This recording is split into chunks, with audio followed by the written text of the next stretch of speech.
El arte de hacer reír a los demás es un don al alcance de muy pocas personas, y si alguien lo hizo con verdadera genialidad, ese fue Eugenio. El humorista catalán dejó huella en millones de personas que todavía hoy explican sus chistes. A partir de los 80 y hasta mediados de los 90 estuvo presente en todos los hogares a través de la televisión, vestido de negro y subido a un taburete con un cigarrillo y un vaso de whisky en la mano. Eugenio realizó giras por todo el país y parte de América Latina, ganó discos de oro y llenó teatros y salas de fiestas. Sin embargo, el éxito profesional escondía lo que ocurría lejos de los focos, en la intimidad. Y eso es lo que da a conocer este documental, que no intenta juzgar al personaje, sino mostrar las opiniones y el contexto en el que vivió para que sea el espectador el que saque sus conclusiones. Com estàs ara? Home, si t'haig de ser sincer, diria que estic en tensió. T'has de relaxar, home. Aviam. Respira. Molt bé. Vols fer alguna altra cosa abans de començar? Endavant.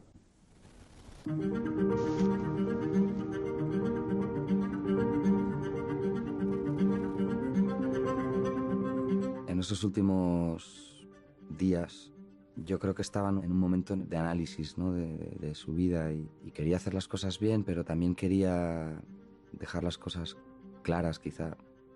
Recuerdo un día que fuimos al aeropuerto y, sin venir a cuento, me dijo: quiero que sepas que lo he hecho muy mal, y que he ganado muchísimo dinero y lo he gestionado fatal, he sido mal padre.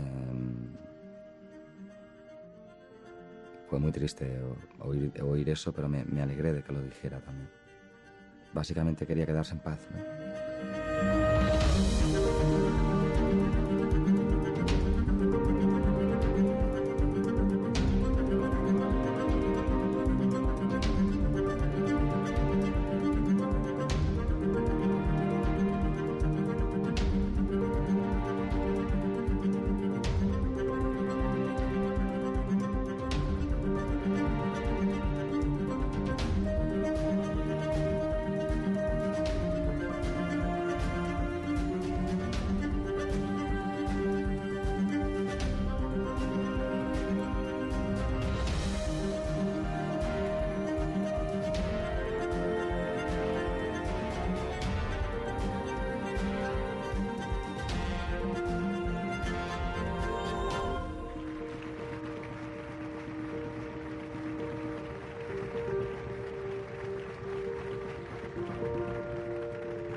De debò volen reviure amb mi els meus primers records?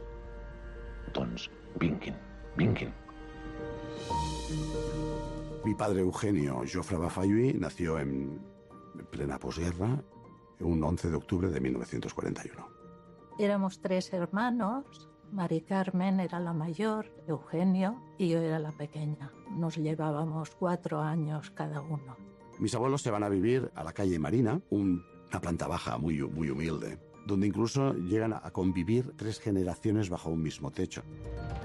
Ens trobem a l'habitació on vaig néixer, que és el dormitori dels meus pares, i tinc entès que dormia bé sense plorar, no? Home, això de que no ploraves... Sí? Alguna vegada ploraves, et despertaves, esverat. Però aquí no m'aixecava, no era sonàmbul encara. No. El que no et podies adormir si no et donàvem la mà. Però aquí no la teva, la del pare. Qualsevol, mentre tinguessis una mà. O sigui, no n'hagués pogut posar una de goma. Mi abuela era la confidente de mi padre. Era la belleza personalizada como mujer, como persona. Era la protectora de la familia, pero sufrió mucho. Tenemos un gen que a las mujeres de la familia Jofre sufren.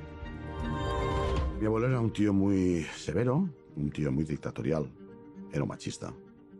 Recuerdo que a mi hermano le gustaba muchísimo ir a la cocina para ver lo que mi madre estaba haciendo, y siempre aparecía mi padre diciendo: esto es para las mujeres, no para los hombres. Mi abuelo y mi padre chocaron siempre. A mi abuelo le hubiese gustado que mi padre hubiese estudiado una carrera, ¿no? Pero mi padre estaba por vivir la vida. Quería vivir la vida a su manera y no como pretendían planeársela.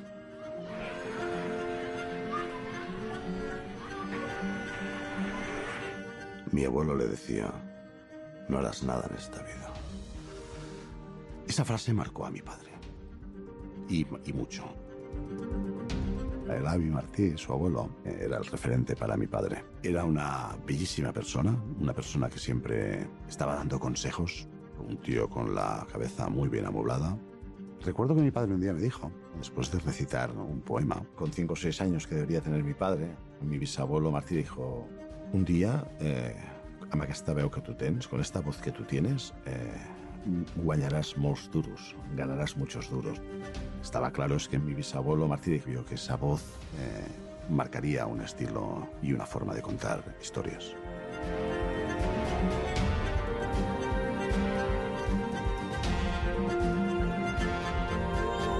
Mi hermano y yo fuimos a las escuelas francesas de Barcelona. Yo empecé 4 años más tarde y al final terminamos juntos porque Eugenio era muy mal estudiante. Quin és el primer record que tens de la teva vida? La primera vegada que vaig anar a les escoles franceses, que va ser als 5 anys, quan em van acompanyar el primer dia. Tots anàveu de negre amb botons vermells. Semblava una enterra, allò, no? A tu t'agrada anar de negre per la vida? Doncs potser sigui això que vaig de negre, per aquella època del davantal de l'escola. Las vacaciones de la familia en Benabarre es el mejor recuerdo que tenemos de nuestra infancia. Íbamos allí en el mes de junio hasta el mes de octubre y la mayor parte del tiempo estábamos solo con los abuelos maternos que nos daban toda la felicidad y toda la libertad del mundo.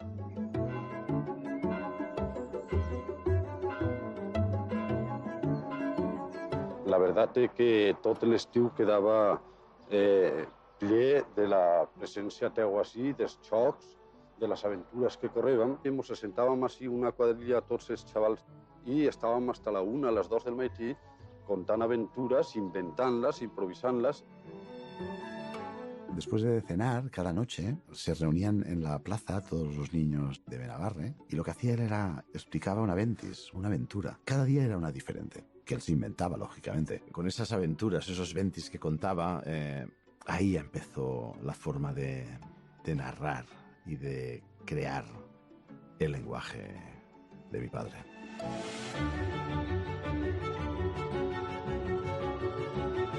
Me acuerdo també d'aquesta forma teua tan peculiar de ser. Però jo era solitari? No era solitari? Sí, era solitari, sí. Sí, era solitari. Aquellos veranos en Benabarre fueron los más felices de nuestra vida. Fue nuestro nirvana. Després vas entrar a l'Escola Massana quan tenies 17 anys. Per què l'Escola Massana? I no la universitat? O per què l'Escola Massana i no... Home, després dels resultats de la infància, com podia anar a la universitat. Als 17 anys vaig entrar al Montella de Joieria, vaig voler ser joier. Aleshores necessitava el complement, que era el dibuix artístic. Per això doncs, vaig anar a la Massana.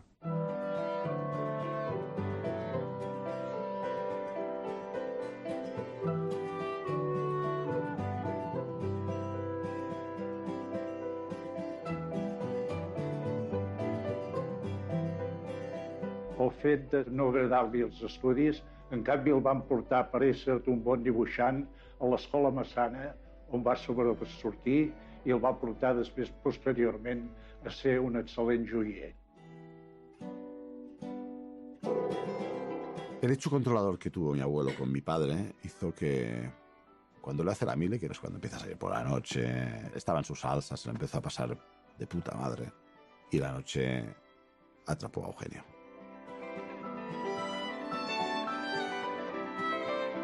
Yo hice la mili en los años 60 aproximadamente en Barcelona con Eugenio Joffre. Era un hombre que hablaba muy seco y entonces pues en 2 palabras pensabas y decías, hostia, ¿qué ha dicho este? Y te hacía reír. I després vas intentar establir-te pel teu cantó, com a joier? Sí. Perquè Als 22 anys, quan vaig acabar el servei. tenies intenció de ser un bon joier, de fer comerç amb la joieria, de guanyar diners, de ser un home de profit. No de guanyar diners, de fer alguna que realment a mi m'agradava, de crear.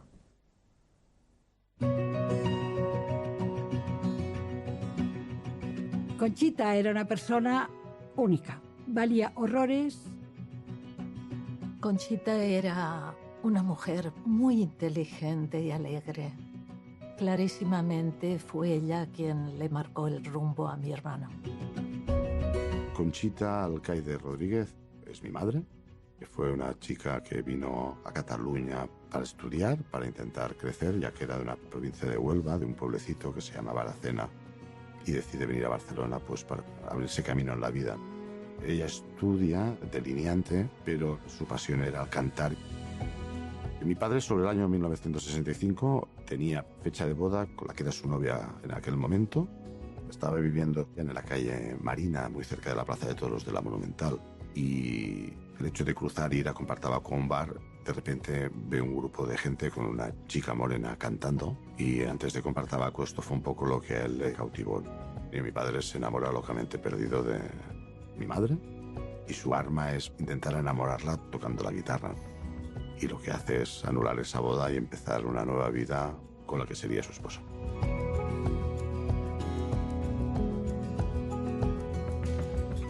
Ellos tienen un noviazgo de 2 años y es cuando en el verano de 1967 contraen matrimonio, ¿no?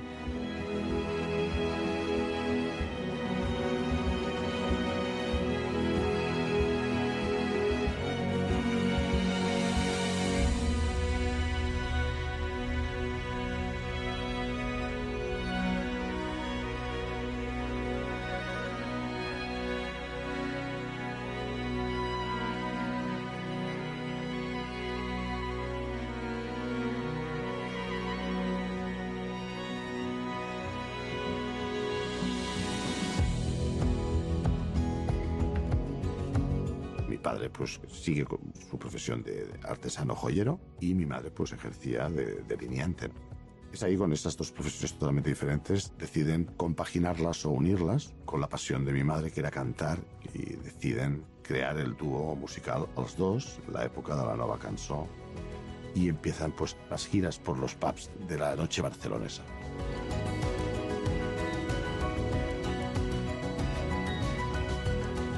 Conchita era el alma de Eugenio. Sin ella, Eugenio no hubiera sido nada. Mi madre le enseñó cuál era su medicina y la medicina de mi padre era subir a un escenario. Conchita apoyaba a su marido en todo y Eugenio era desordenado, era olvidadizo, pero Conchita lo complementaba. Ella lo hizo como hombre y lo hizo como artista. Enyoro la vela lleugera, el còdol plavici lluny, la vinya... El hecho de que mi padre se dedicase o le gustase la música, a cantar con mi madre, el hecho de recitar poesía, eso mi abuelo no lo acabó de entender. Para él eso no era una forma de ganarse la vida.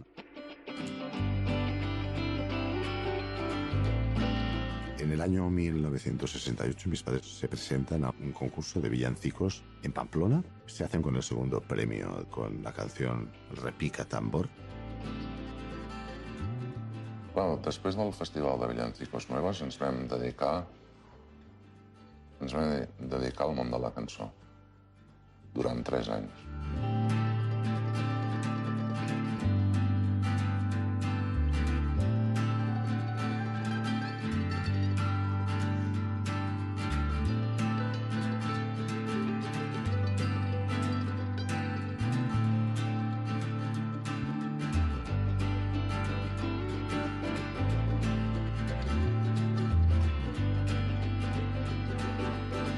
Cualquiera que pueda escuchar un disco de Eugenio y Conchita comprobará que la voz cantante, la voz bonita, la voz preciosa es la de Conchita. Conchita era una andaluza y estaba muy, muy, muy orgullosa de poder cantar en catalán. Ella cantaba como Los Ángeles, era maravillosa, Y realmente Eugenio es que tocaba poco la guitarra, hacía unos cuantos acordes que afortunadamente su mujer lo tapaba todo. Pero en las entrevistas radiofónicas, quien llevaba la voz cantante era Eugenio, que además era el autor de la música de las canciones y quien escogía los temas, quien escogía las poesías, etcétera, etcétera. Fueron tiempos duros, sí. Me lo confesó alguna vez. Tiempos duros porque ellos pretendían vivir de la música.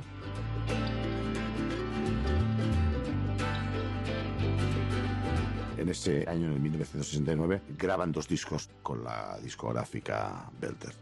Pero el tipo de canción comprometida que intentaron hacer era un tipo de canción en la cual el público no estaba acostumbrado. Cantan los dos.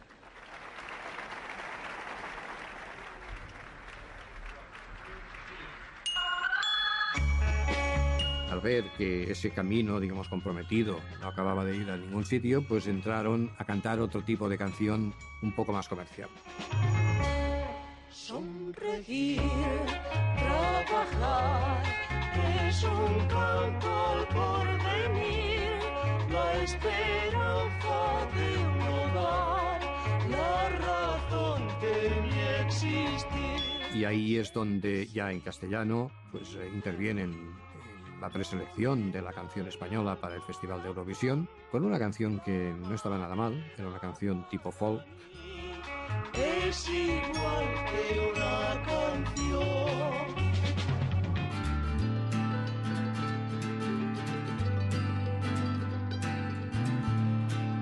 Ese 4º puesto para mis padres es un triunfo que los convierte en ser mucho más visibles, en volver a firmar discos.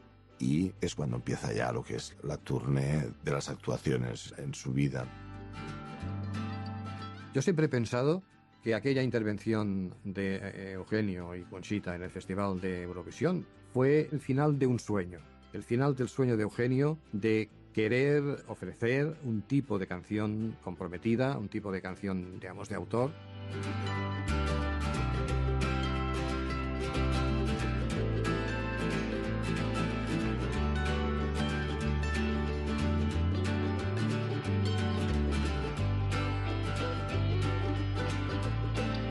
Es en el año 1971 cuando nace mi hermano, Ivens, que tras un parón pues, por su nacimiento vuelven a enganchar lo que es su pasión. Y es en el 72 cuando inician una estancia en el Pub Kilómetro de la calle Alcolea de Barcelona. En aquella época los pubs representaron una antesala a lo que tenía que venir, que era la libertad de expresión. Podrías decir cosas que normalmente antes no se podían haber dicho. Y siempre estaban llenos y había la posibilidad de artistas que empezaban o cantautores o cantantes, dúos, grupos. Era muy buena base para muchos artistas. Estabas trabajando y los pies del espectador estaban casi encima tuyo. Esto te daba una cercanía increíble. Podías dialogar prácticamente en voz baja, todo el mundo te oía. En aquella época hacía 3 pubs, uno a las 10, uno a las 12, uno a las 2, a las 3 de la mañana y alguno que terminaba a puerta cerrada a las 5 de la mañana, ya me esperaban que terminaba el tercer bolo y actuar allí. O sea, dio una apertura al artista increíble.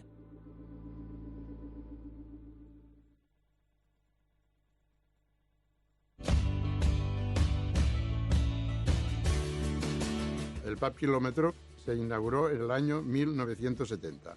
El contrato que les hice era por un mes. Acabaron estando más de 5 meses. Conchita y Eugenio tenían un repertorio muy corto. Entonces yo un día me di cuenta que explicando chistes él tenía un gancho especial. Les dije, digo, mira, procura entre canción y canción explicar alguna historieta, algún chiste de estos que a veces explicas. Él me contestó que allí la gente venía a escuchar música y no a oír tonterías. Le dije, la gente lo que viene aquí es a distraerse y a pasárselo bien. Un día aparece en el pub Kilómetro Conchita y me dice: Amadeu, tengo que hablar urgentemente contigo. Digo, ¿qué pasa? Mi madre tiene que viajar a su pueblo natal, a Aracena, porque mi abuela está enferma. Y entonces automáticamente le dije, tenemos un problema. Eugenio no puede salir solo en el pub Kilómetro, y menos si no explica chistes. Entonces hablaron ellos dos y convenció a Eugenio para que explicara chistes. Amadeu detecta que tiene un don y es la persona que convence a Eugenio a que empiece a contar los chistes con el mismo atrecho que ya tenía cuando cantaven, perquè estava la mesa, estava el cenicero, estava la copa. I la Conxita va tornar d'Andalusia i aleshores doncs, ja ens va dir que entre cançó i cançó que expliqués algun acudit. I així ens comença la història dels acudits. Eugenio y Conchita, después de actuar en el Kilómetro, también les exigían que explicaran chistes.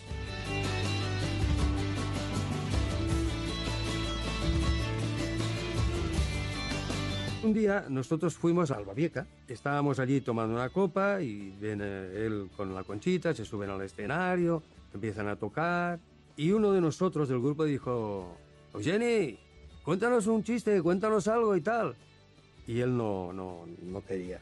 Pero la Conchita le dijo una seña, va hombre, y él dejó la guitarra, ¿no? Con muchas ganas. Él contó un par o tres de chistes y luego ya lo quiso dejar, él cogió la guitarra, nos hizo así, ya está bien. Ya está bien, y la Conchita pues ya empezó a cantar y aquí se acabó. ¿Saben aquel que dice que es un tío que iba por la calle Diputación medio de Reñonau apoyándose por las paredes? Le encuentro a mí y me digo, ¿qué pasa, nano? Digo, ¿qué pasa? Digo, tú sabes que yo soy aficionado a las carreras de caballos. Digo, sí, home. Y el otro día estuve en Madrid. Digo, fui al hipódromo de la Zarzuela. Digo, yo no sé por dónde me metí, tú. Digo, que me agacho para abrocharme los zapatos. Se me monta un jock en la espalda y empieza a picarme. Digo, caray, digo, ¿y qué hiciste tú? Digo, mira, no, y lo que pude, llegué tercero. No, espere.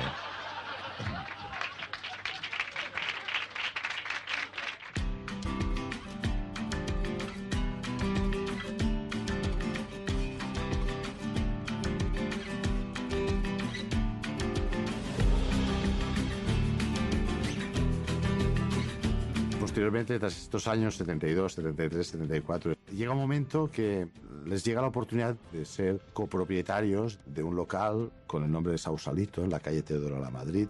En donde él ya se hace empresario y entra en otra escala, en otra categoría. Porque Sausalito, claro, en Teodoro La Madrid es un ambiente pijo, ya es otro nivel. Porque era un hombre de postura, él parecía, a veces parecía un noble si no lo conocías. No iba entonces con sus camisas negras. Y yo en Sausalito lo recuerdo pues más normal, ¿no? Una persona pues que un día iba vestida de una manera y otro día iba vestida de otra. Sausalito se convirtió en un laboratorio para mi padre. Era un animal de distancias cortas. Aparece un fenómeno increíble que es el fenómeno Sausalito. Todo el mundo habla de Eugenio. Que se desmarcaba absolutamente de todo lo que existía en el mercado. Empieza a conseguir que hayan colas en la calle para ver si esa noche actuaba Eugenio. La gente que acudíamos a ver a Eugenio o a ver a Conchita era casi siempre la misma gente. Íbamos repitiendo, nos sabíamos los chistes de memoria. El hombre que populariza lo saben, aquel que dice... Sí. ¿Eso también nació espontáneamente? Sí, sí, totalmente. O sea, cuando decía el saben aquel que digo que dice es porque me imaginaba que alguien podía conocer aquel chiste. Pero eso fue una cosa espontánea que... Estoy seguro que ni la casa de discos más importantes con sus equipos de marketing hubiesen caído en acertar, ¿no?, con el saben aquel. Él tenía muy claro que ese iba a ser su futuro, porque es que todo eran parabienes, todo eran felicitaciones, abrazos, y se dio cuenta enseguida de que había dado con la piedra filosofal. Incluso la Conchita se dio cuenta de que el espectáculo que al principio era ella pasó a convertirse en el espectáculo de Eugeni y se dio cuenta de que tenían que cambiar. Conchita ya ve que yo le estoy diciendo las actuaciones que ella a mí no me interesa, hablo comercialmente y a este señor déjalo que él tiene vida propia.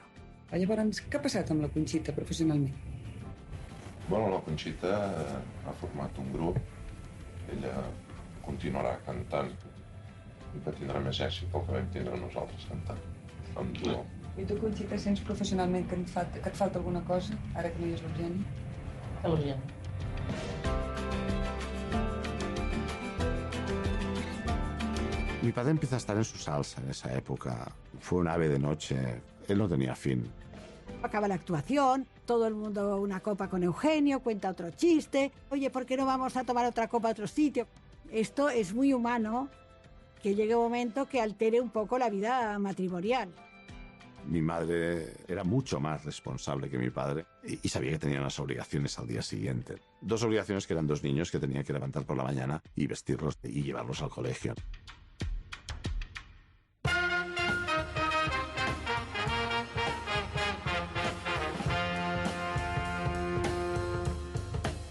Lo de Eugenio fue un proceso totalmente atípico y excepcional. Empezó con su talento y un producto concreto, y entonces él creía en ese producto y entonces cogió y grabó un cassette. Y ese cassette, pues como no tenía ni red de distribución ni tenía absolutamente nada, ese cassette lo pusieron en los encantes de Barcelona, en las gasolineras. Y entonces, claro, eso fue pólvora. Un día nos llama Eugenio y nos comunica que van a grabar un cassette. Nos llamó para que fuésemos como público. Sabe que dice que es un tío que entra en una pajarería. Y le digo al dependiente, digo, ¿y este pájaro de qué raza es? Lo ignoro. Digo, ¿qué el ignorito más bonito? Y de repente se hizo famosísimo, però se hizo famosísimo sin que nadie pusiese los medios a su alcance. Aleshores, una casa de discos es va interessar per gravar només els acudits. Aleshores jo vaig voler incloure 3 cançons per... No puc oblidar l'etapa que vaig estar cantant amb la Conchita. Así es como nació el nuevo Eugenio. Sí, a raíz de la grabación del primer cassette, donde hay 3 canciones, lo demás son chistes, y a partir de aquí pues ya la gente no quiere canciones y quiere chistes. Cuando me propusieron grabar esta cassette, le dije a mi mujer pues que mira, pues que sería un motivo para regalar un cassette a los amigos para Navidad. O sea, no me puedo imaginar nunca toda esta historia. Voy enseguida, voy enseguida. Madre mía, qué par de flotadores. ¡Guardia! El fenómeno Eugenio fue distinto a todos, porque había humoristas de mucho nombre, humoristas que habían hecho grandes cosas, incluso cine, como Fernando Esteso y Andrés Pajares. Empezó el destape, y entonces todos los artistas empezaron a decir, y me la chupaba, y me la follé, y se fue de putas, y todo eso. Yo dije, Eugenio, tú eres de esto, nada. Ni sexo, ni política. Ninguna de las 2 cosas. Y eres un hombre serio que haces humor para que te pueda escuchar toda la familia. El abuelo, el padre y el nieto. Ese es el éxito de Eugenio. Y por eso compraron las yayas, las abuelas y todo. El fenómeno se disparó, a mi modo de ver, mucho por sus cassettes. El primer cassette ya que sacó fue muy divertido y fue un boom nacional. En aquel momento realmente se vivió una catarsis colectiva, en un momento en el que en España empezaba a andar la democracia. Ese fenómeno se hubiera producido 10 años antes o 10 años después, quizá no, porque todo en la vida tiene un momento natural. Recuerdo mi familia en coche, yendo a Castellón en los veranos, con las cintas de Eugenio, la cinta de Eugenio, porque siempre escuchábamos la misma cinta. Y recuerdo perfectamente los chistes. Recuerdo perfectamente aquel chiste del oculista que decía, a ver qué letra ve aquí, digo, la. No se ponga nervioso. ¿Qué letra ve aquí? Digo, la. Concéntrese. Pruebe otra vez. Digo, la. Total que un médico se acerca y digo, coño, pues sí que era la. Era maravilloso.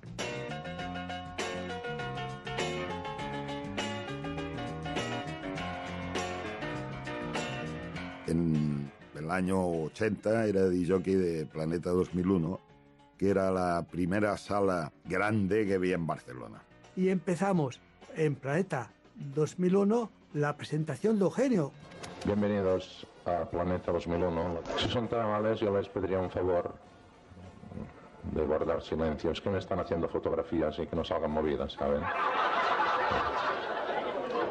Dice que eran 2 borrachos que van al zoológico un domingo por la mañana, se paran enfrente de la jaula del león. En eso que el león empieza a rugir desesperadamente y uno de los borrachos dice, Tito, digo, yo me voy.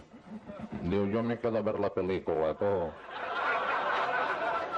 La gente flipó, además todo el mundo de pie, sé que no habían sillas, y la gente aguantaba estoicamente 1 hora pero riendo y disfrutando mucho, y piensa que la cola para ver a Eugenio daba la vuelta por Paseo San Juan y Diputación, que era la calle de abajo. O sea, fue un fenómeno que no había visto una cola tan larga ni en la Sagrada Familia. Y bueno, yo también quedé asustado de la potencia de este humor. Y dice que es un tío que entra en un ascensor y le dice los botones, ¿qué piso? De mi pie, coño, mi pie.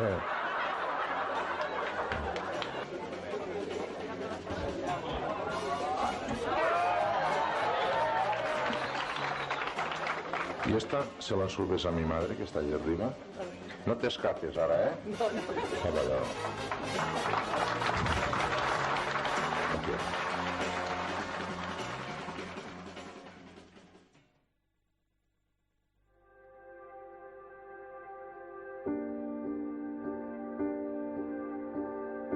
En el momento que Eugenio triunfaba con los chistes, Conchita se puso enferma. En la analítica había salido pues que había un tumor en el pecho. Lógicamente, Conchita, hubo un momento que a lo mejor cantaba menos porque iba agotada, porque por la mañana tenía a los niños, se iba en el autobús al Valle Brón a darse la quimio, volvía, daba la comida, se acostaba un poco y por la noche a cantar a Sausalito con toda la quimio y todo, que nadie entendía cómo lo aguantaba. La verdad es que se nos protegió de todo este dolor y todo este sufrimiento que se vivió. Nos hablava en casa. I en aquells moments, doncs, em vaig sentir indefens. Saber que estaves amb una persona que un dia o l'altre tenia que desaparèixer. I sobretot que als fills no els hi podies dir res, perquè eren petits. I d'alguna manera, doncs, ella m'ho volia ocultar a mi i li volia ocultar a ella, no? También entiendo a mi padre, ¿no? Esas fugas, el no estar. No es que estuviese por ahí pasándolo bien, estaba roto de dolor y me imagino que estaba llorando por las esquinas, ¿no? Entonces el hecho de no querer estar en casa, pues fue para vivirlo él a su manera. Él lo quiso pasar por alto todo muy rápido, ¿no? Entonces eso hizo que se acelerase posiblemente el proceso de enfermedad de mi madre, el disgusto posiblemente que ella tenía cada noche, viendo las altas horas a las que llegaba mi padre, si llegaba.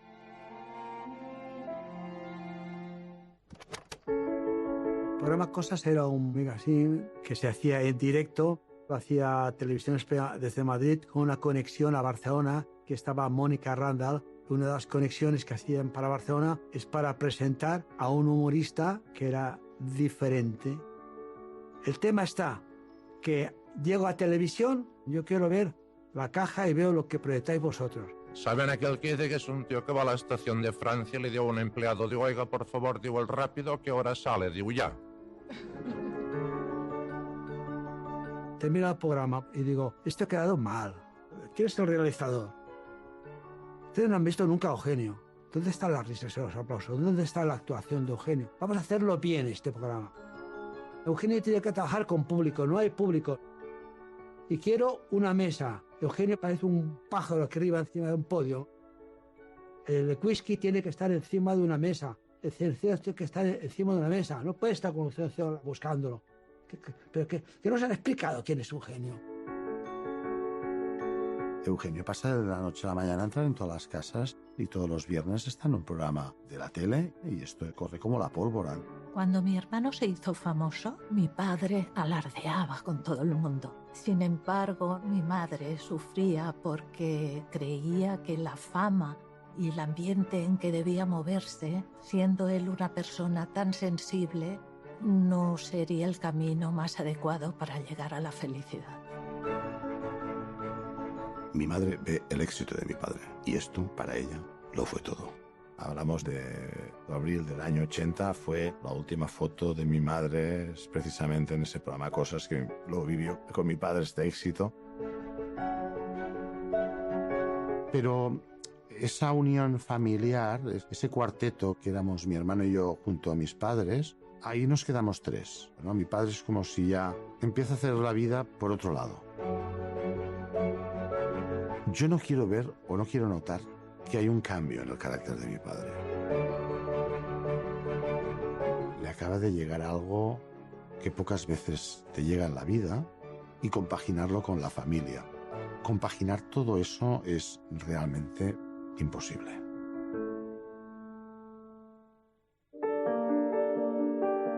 Un domingo por la mañana hubo un festival en la Salle Bonanova, un colegio de la zona alta de Barcelona. Yo presentaba aquel festival. Antes de empezar, lo vi muy hundido, muy preocupado por sus hijos y pensaba en el futuro inmediato, ¿no? Bueno, ¿qué será de nosotros? ¿Cómo resolveremos esta situación? ¿Cómo encauzaremos la vida sin mi mujer? Fue un diálogo bastante dramático. Llegó su turno, apareció y nadie notó nada. Yo estaba atónito mirándolo desde un rincón del escenario y fue el Eugenio de siempre.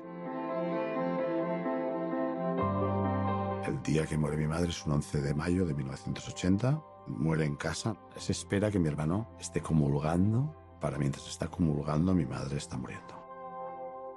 Yo sé que la tenía cogida de la mano, tenía los ojos cerrados, respiraba muy mal y le cayeron 2 lágrimas, que esto me impresionó muchísimo porque murió llorando y se acabó Conchita.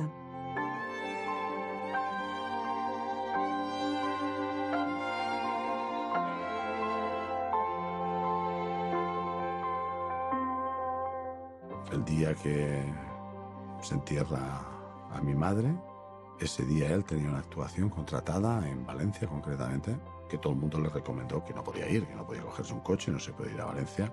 Pero mi padre cogió un coche, se va a Valencia y tuvo el santo valor de la sangre fría, de subir al escenario y dedicarle esta actuación a mi madre. El subir al escenario era el antídoto para mi padre, era su medicina. Cuando lo vieron, lo menos que podían imaginar es que Eugenio apareciese en el escenario. Todo el mundo se preguntó, personal, público, ¿qué hace este hombre aquí, no? El humorista, yo creo que está de por sí en contra de todo lo establecido. Y entonces hace humor y es una especie de válvula de escape para evadirse de la realidad. El humor no es cuando uno está contento. El humor verdadero sale de penas, de desgracias. En aquel momento es cuando uno demuestra que tiene sentido del humor. Y es cuando tiene que salir el humor, en momentos trágicos.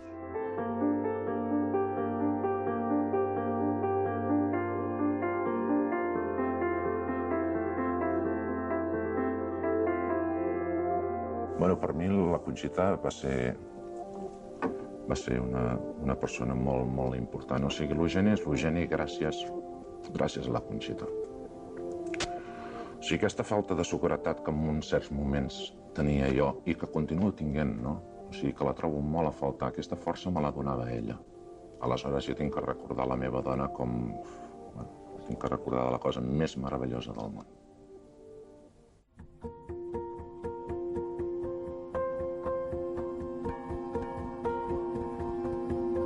A raíz de la muerte de mi madre salen en prensa muchas noticias de ese joven cómico catalán que se convierte en un Casanova, ¿no? Perdió el amor de su vida, se le escapó de las manos en vida y el resto de su vida fue una lucha en busca de algo que no aparecería nunca más. Eugenio hablaba con frecuencia de Conchita y se lamentaba de que su mujer no hubiera vivido ese éxito con él, porque la persona que más había contribuido a su éxito ya no podía disfrutarlo con él.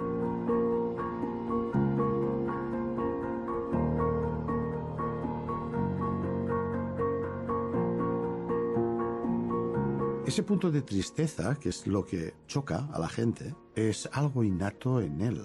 Por lo tanto, ese punto de pena sí que posiblemente se acentúa cuando mi madre muere.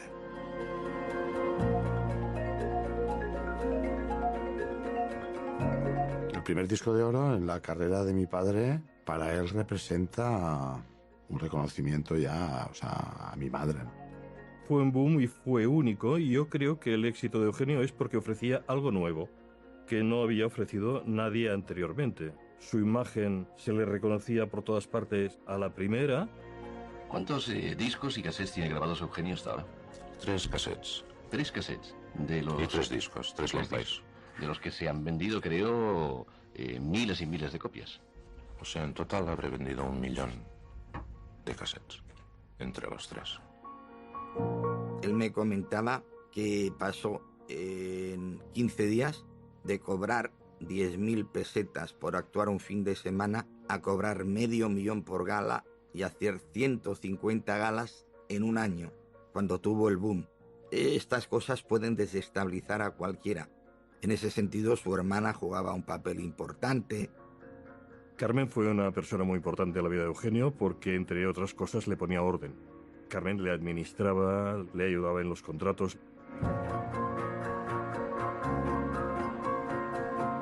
Eugenio volvió loco, es un fenómeno que pasó, se extendió por grandes salas de fiestas, por el Florida Park de Madrid. Fue un paso de gigante de Eugenio. Llegar a Florida Park ya era algo impresionante. Un gran, hiper, mega escenario con 800 personas cenando o tomando copas en las mesas allí en el Parque del Retiro. Eugenio se metió a este público en el bolsillo. A partir de la actuación de Eugenio en Florida Park, todos los programas de televisión se lo rifan. Los programas de máxima audiencia, los de prime time, todos.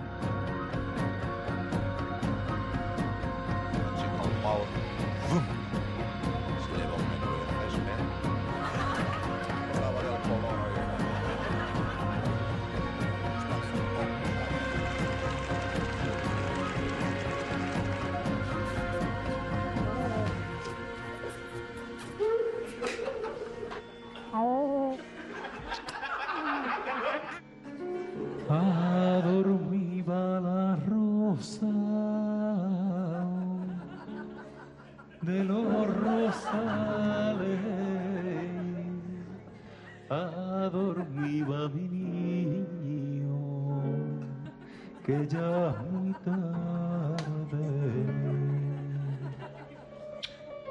Un beso en la frente y a dormir. Eugenio tenía algo muy especial a la hora de trabajar, porque no necesitaba mucho espacio. Era una puesta en escena que se basaba en la valía del propio cómico. No había demasiada parafernalia. Él triunfó con elementos súper básicos, como era el taburete, el whisky y una luz cenital. Veíamos a Gila, por ejemplo, con una boina y un teléfono, a Pajares con sus voces, incluso Tony Leblanc era capaz de hacer un gag entero comiéndose una manzana sin hablar. Eugenio era un poco así, ¿no? De repente Eugenio pues entró con tal fuerza que parecía que era el único que había hecho esto y lo hizo de maravilla. Los chistes de Eugenio tienen mucha fuerza psicológica por 3 razones. Primero, por el tono. Segundo, por el timbre. Y tercero, por las pausas. Para mí, lo más fascinante de Eugenio era el tempo. Cómo dominaba el tempo para hacer que un chiste, por ejemplo, cobrara más importancia por los silencios que por lo que decía muchas veces, ¿no? Esos gags, esos chistes, se hacían importantes por el silencio que había antes, ¿no? Bueno, yo creo que es el primer humorista de la historia que se presenta ante el público pues con cara de funeral. Entonces sale Eugenio andando con su parsimonia, a su estilo.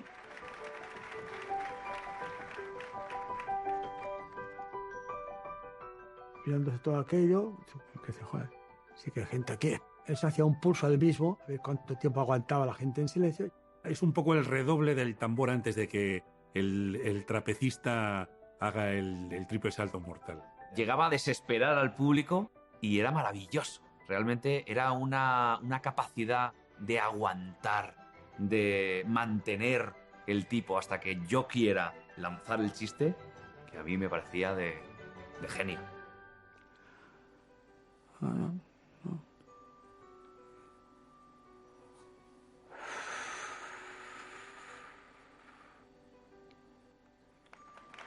Hace así.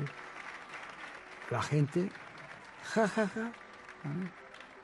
Y entonces está diciendo, muy buenas noches, señoras y señores. Y con la alegría que me caracteriza, voy a empezar mi espectáculo, que será de unos minutos, que espero que a ustedes les guste y se entretengan. Y al saber aquel que digo que se encuentra un tío con otro, y aquí empieza el espectáculo. Saben allí de que es un tío que iba corriendo detrás de un autobús y le dice a un peatón, no corra, que no lo va a alcanzar. Pues lo tendré que intentar porque soy el conductor. Y esto es considerado un récord, porque todos los artistas lo han reconocido. Han dicho los cojones que tiene Eugenio de salir y de presentarse al público, quedarse mudo, y lo primero para él es el cenicero, el whisky, el cigarro, y luego empezaremos a decir buenas noches. Muchos humoristas tenemos el defecto de hablar demasiado. Y él, en cambio, de los silencios, de los gestos sutiles, hacía una virtud, ¿verdad?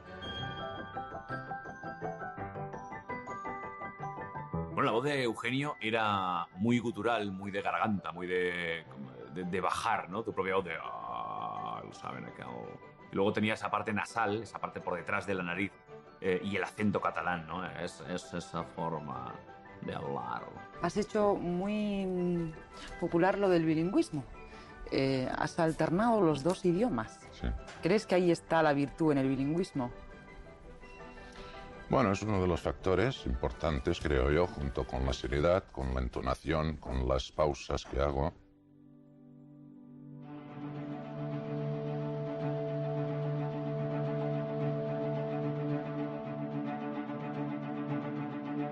Cuenta la leyenda que Eugenio y mi madre se conocieron una noche en el telebingo, donde curraba mi madre, porque a Eugenio le gustaba mucho ir al bingo. Pues se acercó a ella y le dijo que... Si me das 3 bingos, me caso contigo. Y le di 5 o 6 bingos, 4 o 5 líneas, y estuvo pues como 7 horas allí jugando al bingo. Y ahí empezó todo. No se casó nunca, pero... Joder, pasaron la pila de años juntos y tuvieron un hijo en común. Yo era madre soltera, tuve un hijo con 18 años, hacía poco que había llegado de Córdoba. Mi madre tenía 2 trabajos, uno de noche y otro de día, y mi abuela era la que me hizo de madre hasta los 6 años. Nos llevábamos 14 años y algo. Yo tenía 24 y él me parece que cumplía 39. Y imagínate, era un pibonazo, increíble. Paraba los autobuses y lo paraba todo. Eugenio tenía muchísimo magnetismo. Era un encantador de serpientes. Yo al principio no dudaba de él y yo estaba muy enamorada, pero sé que le gustaban muchísimo las mujeres y que era pues un conquistador. Eugenio imponía, claro, yo lo pude descubrir desde bien pequeñito, ¿no? Imagínate, un chavalín como yo de 6 años, pues ver por primera vez a Eugenio era como ver a la Torre Eiffel de golpe, ¿no? Su aura en general daba como mucho respeto. Y te lo tenías que mirar porque primero medía casi 2 metros y luego más que nada era el piquito de oro que tenía. Mi madre amaba a Eugenio con locura, totalmente, durante muchísimos años. Vaya, toda su vida. Sabía que su mujer había fallecido hacía muy poco. No sé si ahora lo volvería a hacer, pero en aquella época me tiré de cabeza. Y evidentemente yo a Conchita, vaya, para mí siempre ha sido un ángel. La he respetado muchísimo y siempre estaba ahí. Y sí que me ha dicho mucha gente que tenemos incluso un cierto parecido. Y además el mismo nombre, las 2 andaluzas, pero al principio no me condicionó en nada. Claro que buscaba mi padre el prototipo de lo que había perdido, ¿no? Pero también buscaba una ayuda para nosotros, ¿no? En aquella época sí que estaba muy enamorada de él, evidente, si no yo no me comprometo a llevar una casa y a llevar 3 hijos y luego otro 4 y luego él 5, porque él era como media docena de hijos más. Ellos se integran en el piso donde nosotros vivíamos, en la calle Milanesado, en la zona alta de Barcelona. Para mí supone un shock muy fuerte.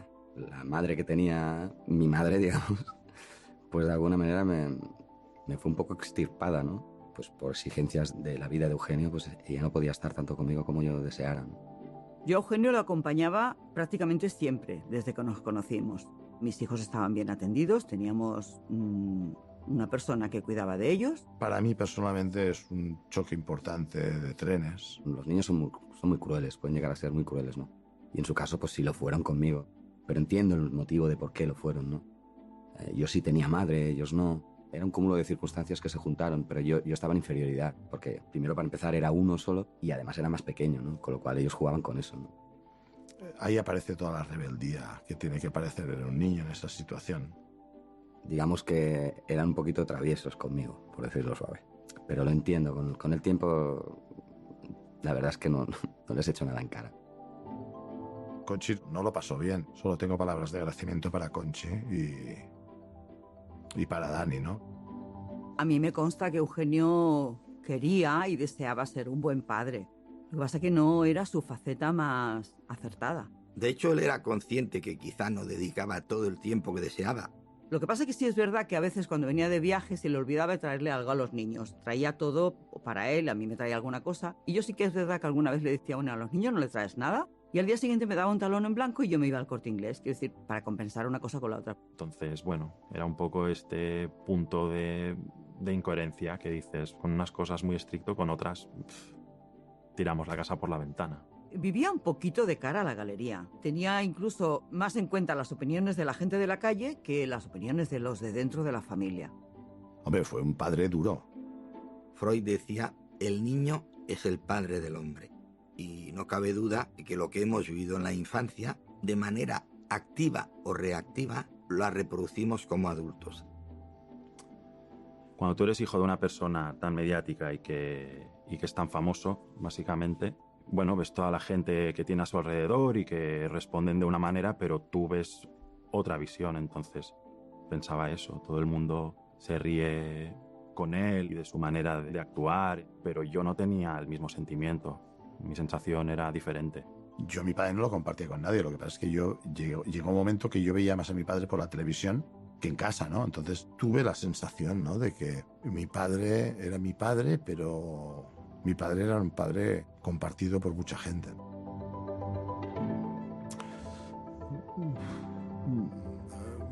Mi padre ve un poco el cómo voy, ¿no? Ese descarrilamiento.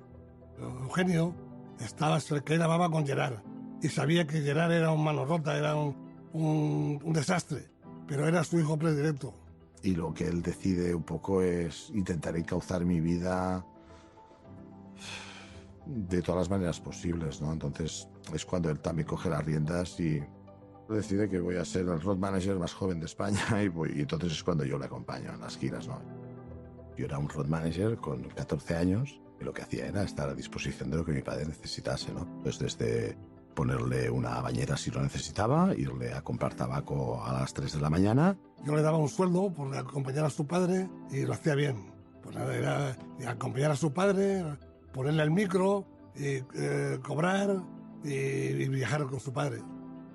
¿Sigue haciendo de todo tu hijo? Quiero decir, porque tú lo has explicado más de una vez y es verdad, es tu mayordomo, es tu... Mi mayordomo, es mi chofer, es todo, todo.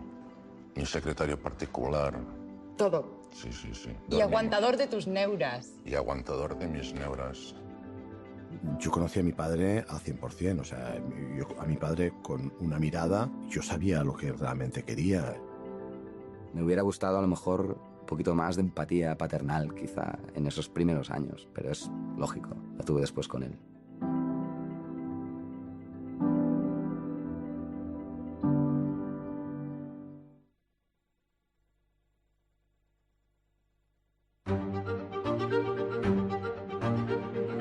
Cuando me encargaron de hacer la película, intenté que la película, sin que fuera genuinamente Eugenio, tuviera algo de personaje. Un poco como era él, es decir, un poco surrealista, un poco enigmática. Yo quise jugar con el Eugenio que quería ser, o que hubiera querido ser.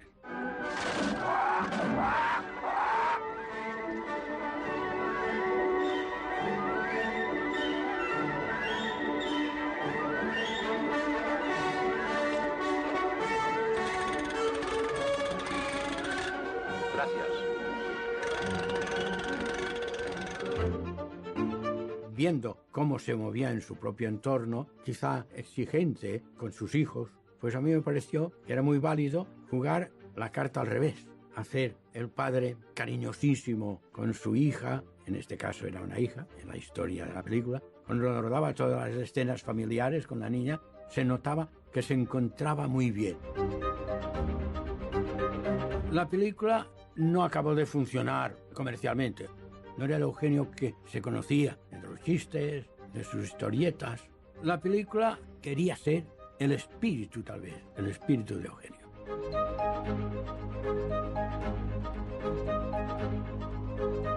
Mi padre empieza en Sudamérica, en México, en el Teatro Blanquita, donde precisamente en su primera actuación le llaman a la puerta al final de la actuación y ni más ni menos que es Mario Moreno, Cantinflas, y quedó realmente maravillado.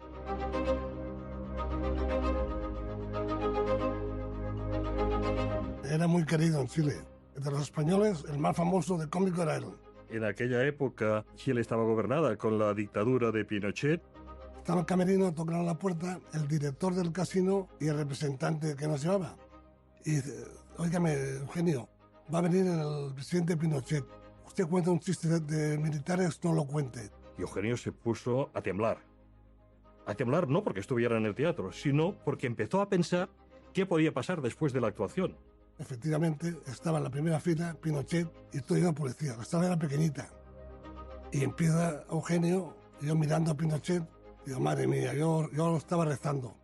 Y aquí vamos a la cárcel, él y yo. Y cuando cuenta el chiste de los militares, veo que Pinochet se pone a reír, acaba Eugenio, se va ante Pinochet y se va. Había un cantante muy bueno, brasileño, y no se espera a verlo, solo fue a ver a Eugenio.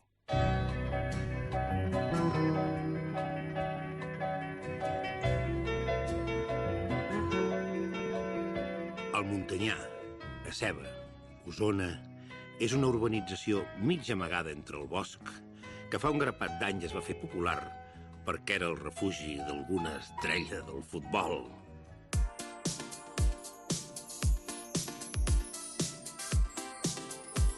Com és un dia al Muntanyà, a l'Eugeni? Un dia al Muntanyà, de relax total, de descans.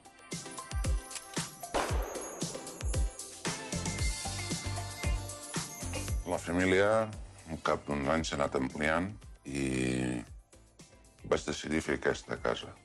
Nos hicimos una casa grande y mis mejores años fueron en la casa del Muntanyà. Porque mi padre ve que, claro, el hecho de viajar, que sus hijos estén en el Muntanyà, es un sitio como protegido. Un poquito aislados porque durante el año pues éramos muy poquitas familias las que vivíamos allí, 16 familias, y la verdad es que era una casa brutal. Se construye una casa a medida, ¿no? Teníamos de todo, teníamos piscina, pista de tenis, era una pasada vivir ahí. La parte de arriba daba a las habitaciones, cocina y comedor, y la parte de abajo donde estaba la piscina y la pista de tenis es donde daba directamente su estudio. Un estudio que él lo encaraba mucho al tema pues pintura, y luego el otro estudio que es donde tenía todo el equipo de grabación.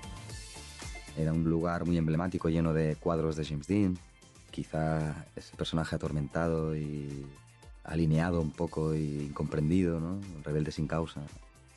Quizás se sentía identificado con él, ¿no? Yo recuerdo en mi casa fiestas que ha habido de todo tipo, de sevillanas, barbacoas, hasta altas horas de la noche, risas, mucho humor. Era un sitio con magia. En mi casa, el día que menos gente había comiendo eran 10, 12, 14, 20, 30 personas, porque Eugenio era muy buen anfitrión y siempre teníamos invitados. Venían muchas veces a horas intempestivas, a veces que aparecían a las 2 de la mañana, 20 personas. Anda, córtanos un poquito de jamón, haz una paellita a las 3 de la mañana. Pero bueno, yo en aquella época no lo tenía en cuenta, porque además estábamos bien, muy bien, y no me molestaba. Al revés, me levantaba a las horas y los días que hicieran falta. Pues era un hotel-restaurante. Siempre había comidas, cenas, fiestas, venían unos, venían otros. Todo el día había gente. Yo era casi un bebé, pero recuerdo que había un ambiente, pues la verdad, con mucha luz. Y los primeros años fueron maravillosos. Yo lo veía pletórico.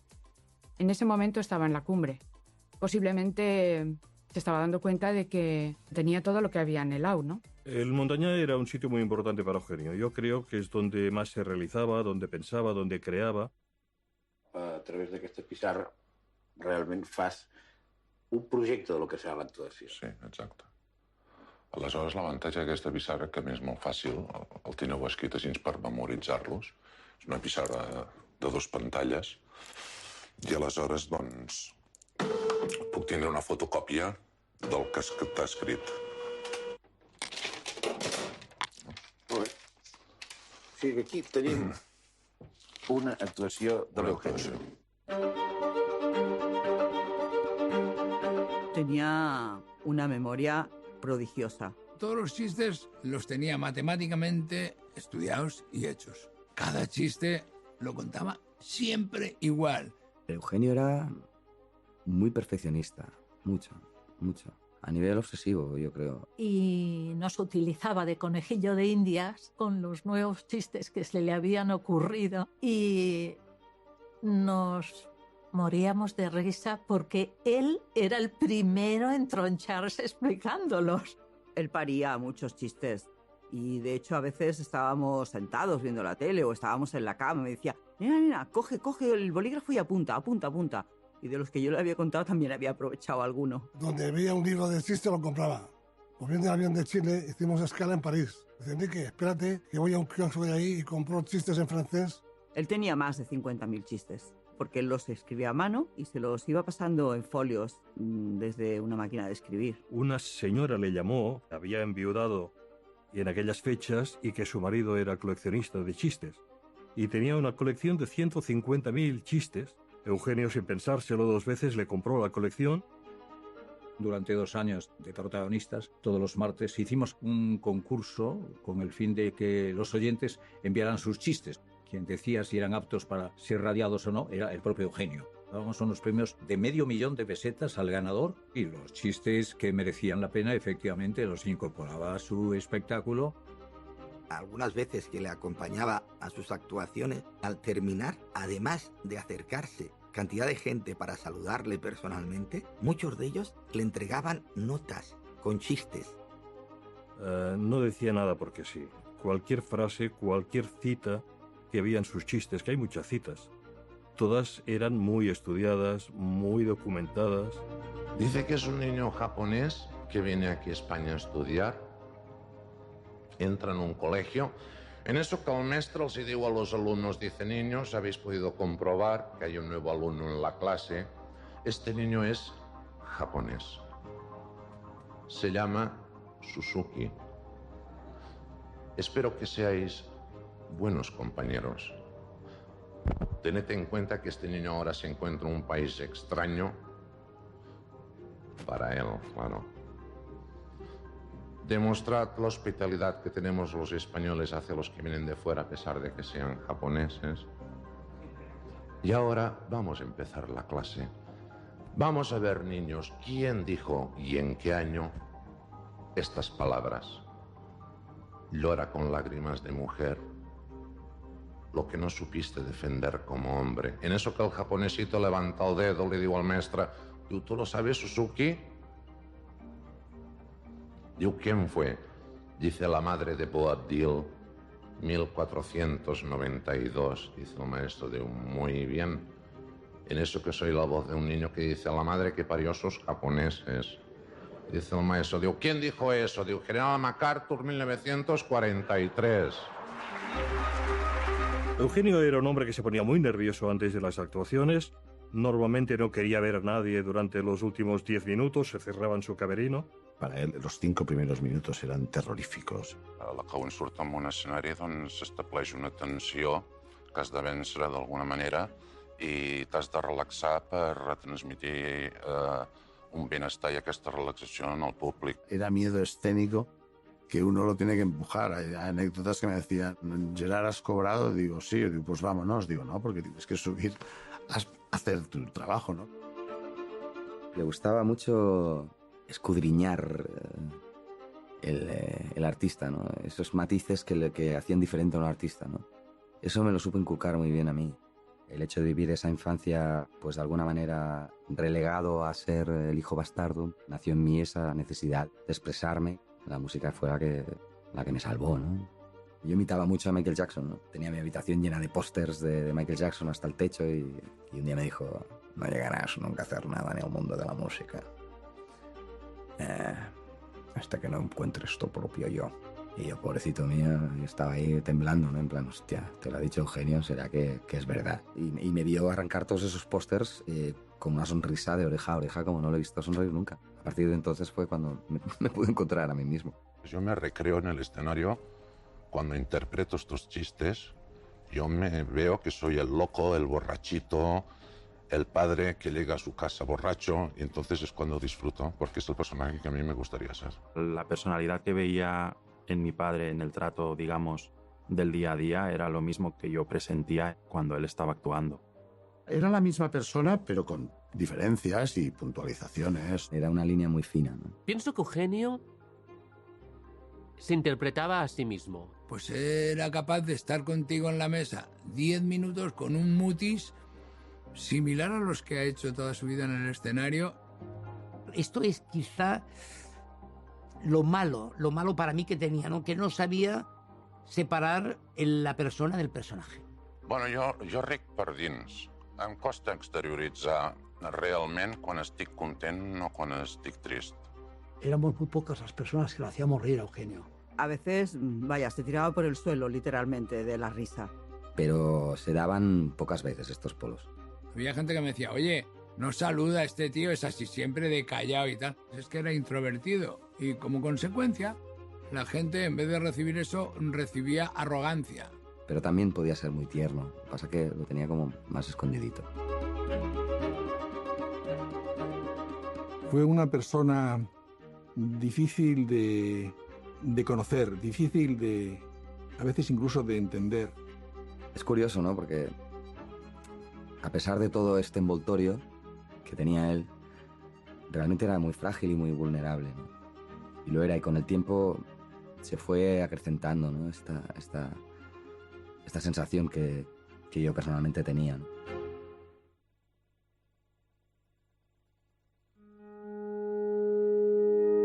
Yo con Eugenio estuve bien, 7 u 8 años. Nuestra relación empezó a distanciarse un poquito cuando nació mi hijo pequeño. El embarazo de Conchi es un embarazo deseado por los dos. Él viajaba y yo ya no estaba dispuesta a dejar al bebé y a acompañarlo siempre. Igual él pues cree que pasa a segundo término. Ahí de alguna manera empezó nuestro declive. Vino a trastocarle un poco a él el montaje que tenía en su relación con su pareja. Sobre el 88, 89, 90, él es cuando empieza a desaparecer de casa y se nota su ausencia pues porque son muchos días. Le cambió radicalmente su manera de ser, cambió el carácter, se volvió diferente. Incluso tenía un toque de agresividad verbal. Algunas veces decía palabras malsonantes a su pareja. No sé si era machismo. Mi padre se desvivía por los amigos. Aquí hubieron grandes peleas con Conchita. Las hubo ya con mi madre, ¿no? Pero ahí éramos muy pequeños. En las desapariciones de Eugenio, Conchita sufría mucho. Entonces, bueno, ella estaba muy desesperada y bregando sobre todo con toda la parte familiar. Y ella, porque está ciega y está muy enamorada, no porque esto es el trabajo, las relaciones después del trabajo. Muchas veces, bueno, lloraba porque lo añoraba y esas ausencias fueron a mayor. Y tanto es así que, bueno, fueron semanas, luego fueron ausencias de 3 meses y de 4 meses. Y claro, yo me quedaba sola en la casa del Montañá, suerte a mis amigas, Paca y Silvia. ¿Saben aquel que dice que es un borracho que entra a un bar y dice «Feliz Año Nuevo»? Digo, ¿cómo feliz Año Nuevo? Dice, estamos en el mes de agosto.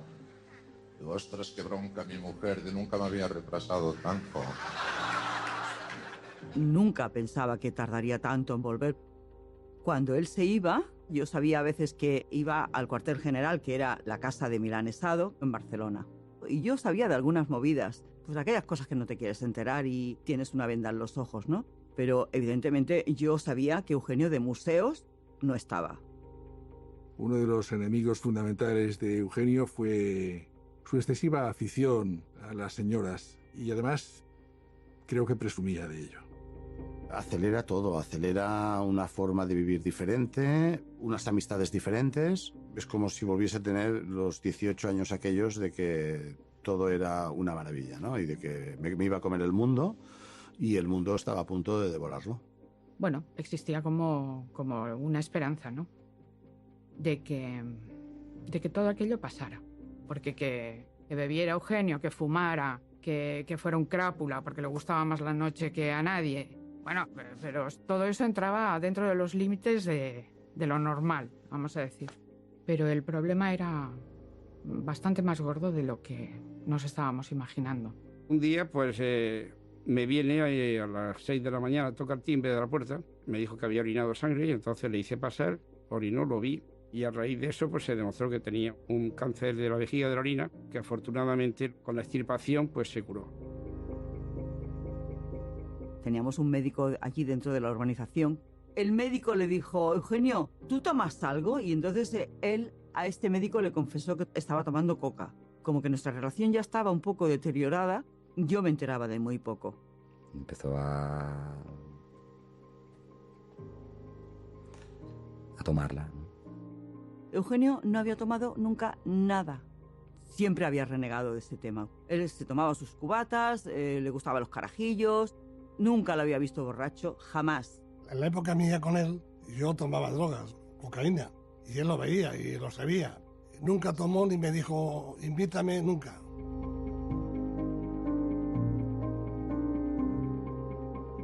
Hubo un cambio de ambiente en la casa por culpa de este tema, ¿no?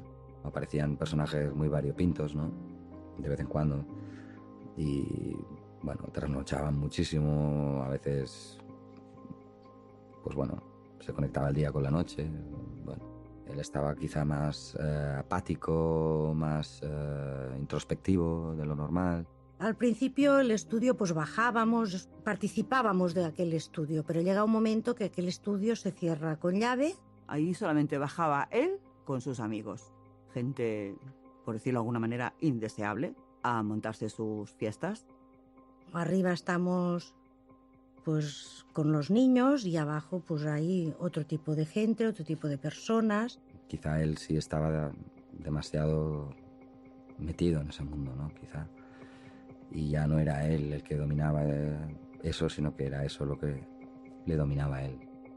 Y eso era insostenible, hasta que al final pues las cosas llegaron a un puerto fatal.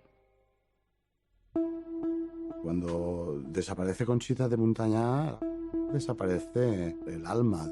Es que tiene que huir, es que si no se hubiese ido, hubiese acabado como mi madre. Estando yo separada, él tiene su primer infarto. Estando en Madrid grabando el programa La Chistera en Telecinco, pues ingresado en La Paz.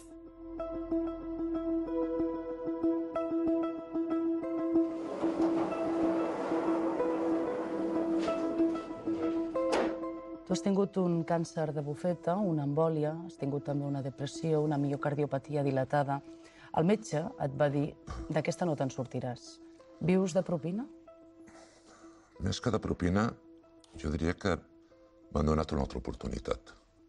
Días previos a este ingreso en el Hospital de la Paz, le presentan a una persona precisamente en Telecinco que se convierte pues en la tercera mujer que convive con Eugenio y que acaba siendo fruto de su segundo matrimonio.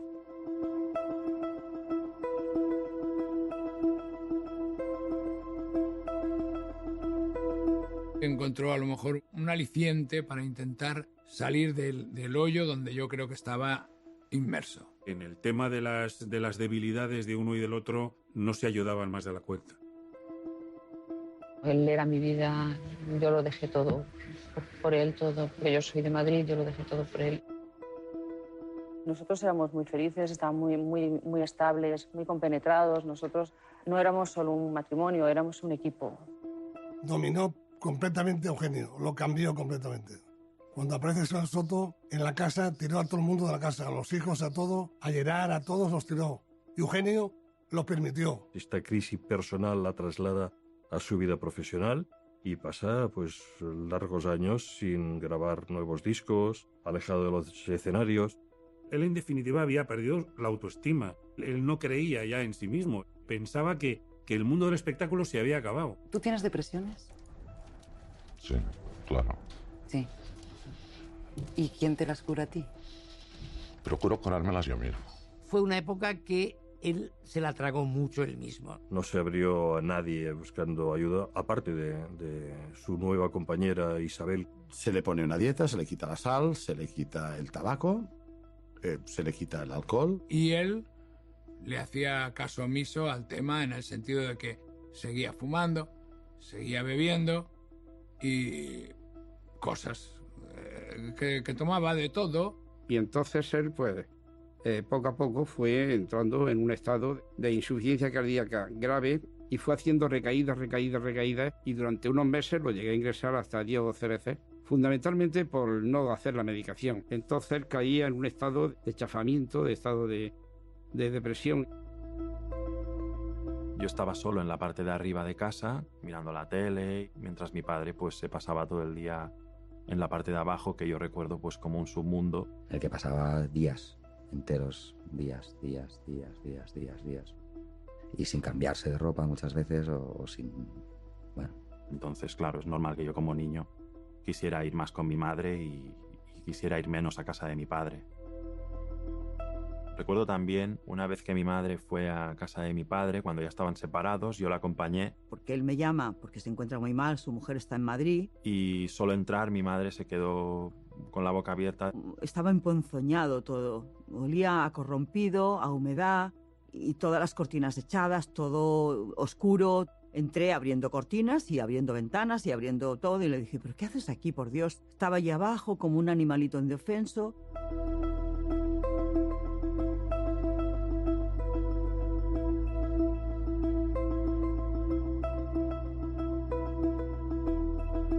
Yo viví muy de cerca, fui muy consciente de la autodestrucción de mi padre y él también.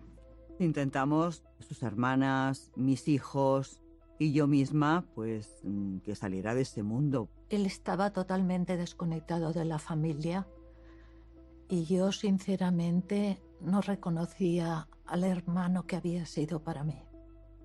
Hay un punto de prepotencia, de que a él le vas a explicar qué es lo que tiene que hacer. Creo que Eugenio fue otro ejemplo más de un juguete roto.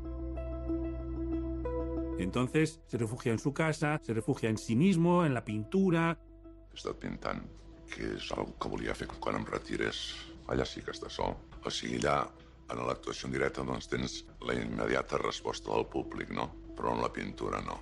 Amb la pintura es una solitud impresionante.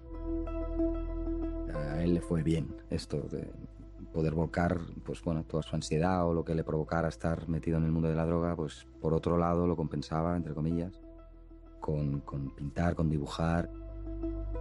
Eso acaba siendo una paranoia y se refleja en los diferentes tipos de cuadro y esos colores que pasan desde los rojos más vivos a los negros más profundos, ¿no? Entonces ahí se ve y se refleja muy bien la etapa emocional de mi padre de esos años.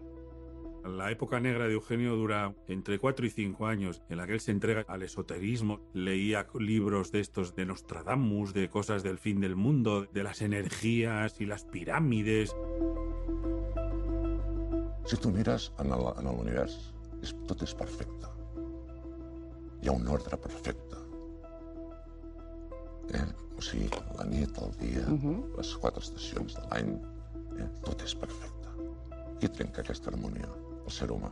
Fue una persona mística que creía en otras cosas, en otras ciencias. Jo el que els he fet veure als meus fills que hi ha unes lleis naturals que funcionen i que són exactes. Me decía que Dios está en el interior de cada uno, lo que todos somos energía. Llegó hasta el punto en que se hizo una pirámide en casa. Para temas de canalización de energía, y sí que lo recuerdo meditando dentro de la pirámide. Yo personalmente, pues algunas veces experimenté eso y verdaderamente pasaba algo ahí dentro, como si se me cargaran las pilas de alguna manera. Es de las únicas personas que me ha inculcado una idea de búsqueda interior espiritual. con las manos desprendía un calor importante hasta el punto de poderte sacar un dolor de cabeza. Mi mujer tenía un dolor de cabeza, estábamos cenando. Y yo comentaba, ostras, es que me duele tanto la cabeza, Fede, a ver si podemos conseguir algo para que me pueda tomar. Y él, al oírlo, dice, yo te haré pasar este dolor de cabeza. Y la Gemma pues se reía, ¿no? Naturalmente, porque no creemos en el más allá ni en el más aquí. Y entonces... Me puso así las dos manos en la cabeza, y me dijo, cierra los ojos. Él también cerró los ojos. Y oye, me quitó el dolor de cabeza, pero es que me lo quitó totalmente. Yo creo que la afición de Eugenio por el esoterismo, el ocultismo, le viene cuando él cae en la depresión, porque él está buscando vehículos para llegar a sí mismo. Cuando empieza otra vez a dedicarse al mundo del escenario, abandona todo eso.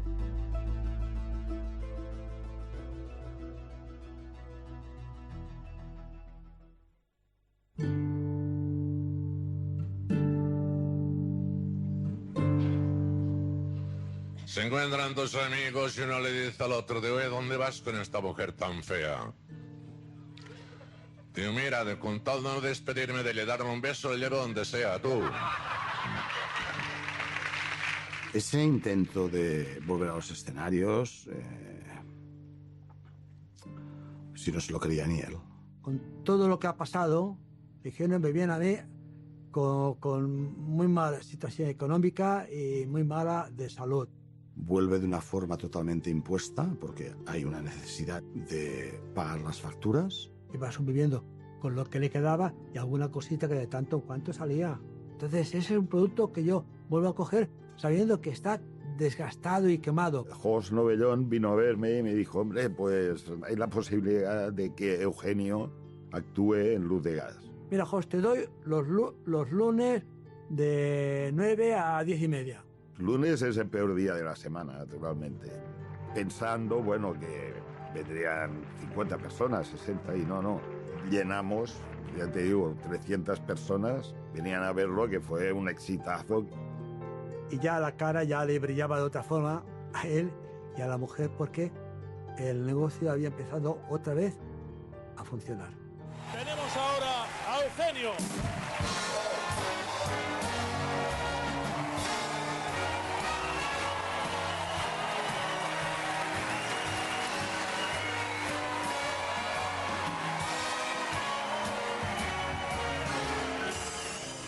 La gente estaba partiéndose de risa como 30 años antes.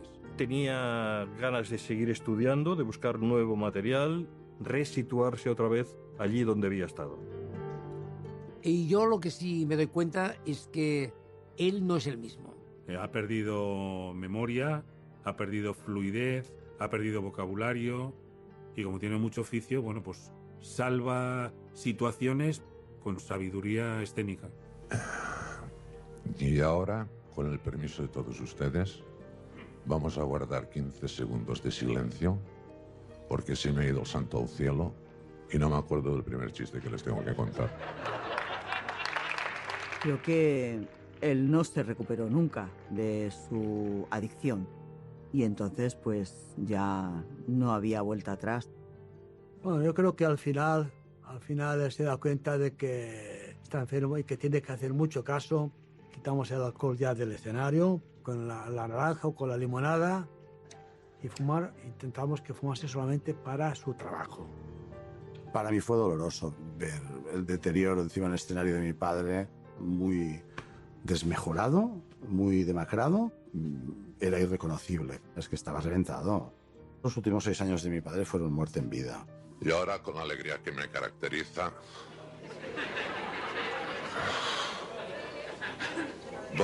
voy a dar comienzo.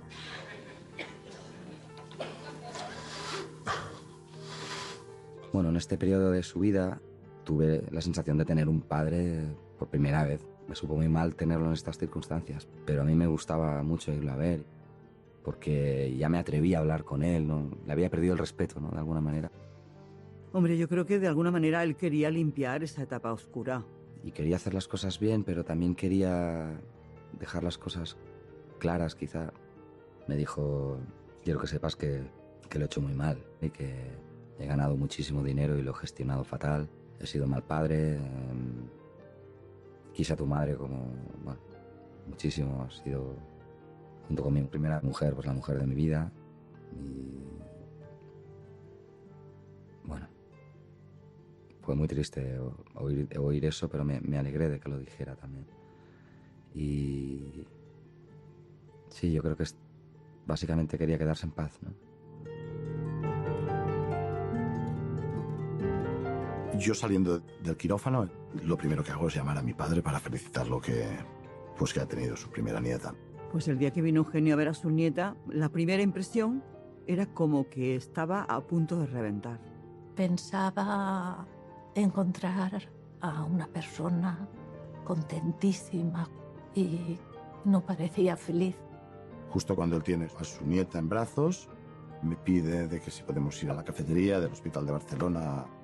Y veo una necesidad de hablar, pero sabía que lo que me iba a decir no me iba a gustar. Él me dice que no tiene fuerzas para continuar, que en una palabra, que se quiere morir, ¿no? Entonces, cuando nos despedimos, me da un abrazo. Sé que es el último abrazo. Y lo acompaño hasta la puerta de la calle, donde, bueno, cruza diagonal y baja por la calle Numancia y desaparece. Decide morirse el día que estoy más fuerte y me lo dice. Estás preparado, estás fuerte, no me necesitas. El día después de haber sido abuelo, Eugenio vino a tomar unas copas. Bueno, primero a cenar, luego tomar unas copas. Vino con unos amigos y su pareja. Él esa noche no se encontraba muy bien. Se fue al baño. Cuando salió del baño ya comentó que estaba un poco mejor. Bueno, todos pensamos igual ha sido un pequeño mareo.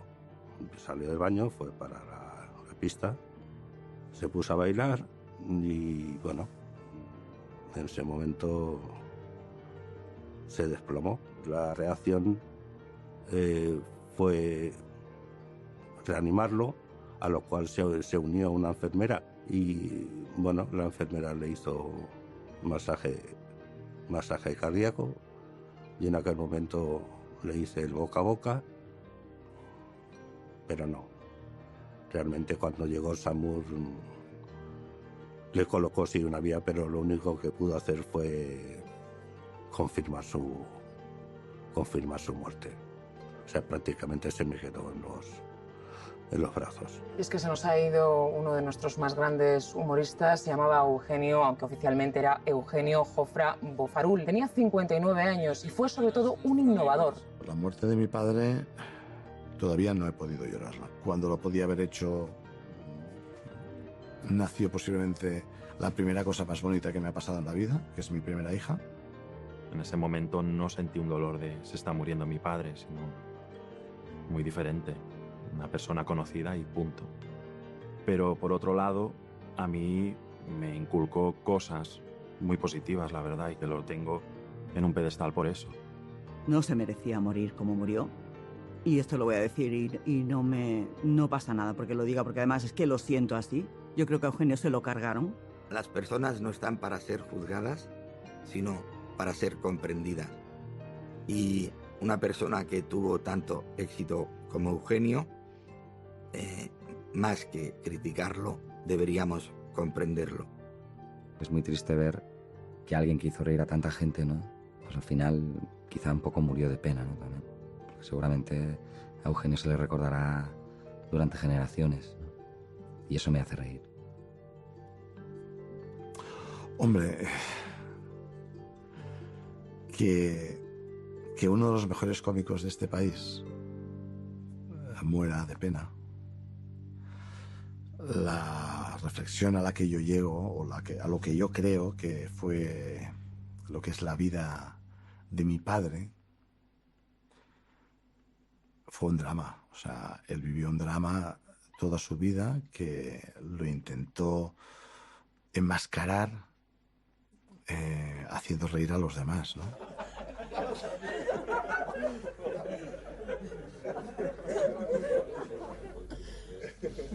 ¿Saben aquel que dice que era un tío que estaba en el campo Y en un momento dado el tío empieza 91, 92, 93, 94, 95, 96, 97, 98, 99... Digo, ostras, Dios, es un 100 pies, tú.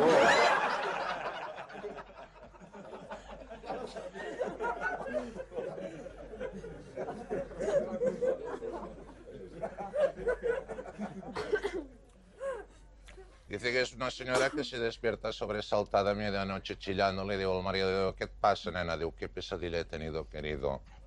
Digo, ¿qué soñabas? Digo, que estaba en una subasta de maridos. Digo, ha sido horroroso. Digo, a uno lo han vendido por 10 millones. Digo, y a otros por sumas superiores. Y el tío un car de tot y le digo, ¿y los maridos como yo cuánto costaban? Digo, esto es lo que me hizo chillar.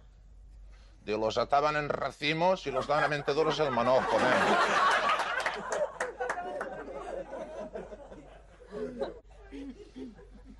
¿Saben aquel que dice que es un tío que va a confesarse, llevaba una navaja en el cinto? Le digo al cura, digo, hijo, digo, ¿por qué llevas esta navaja? Dice, para el primero que me contradiga lo rajo. Digo, vale, vale. Digo, vamos a ver, hijo, digo, ¿crees en Dios? Digo, no, yo usted, ni no, ni te lo aconsejo.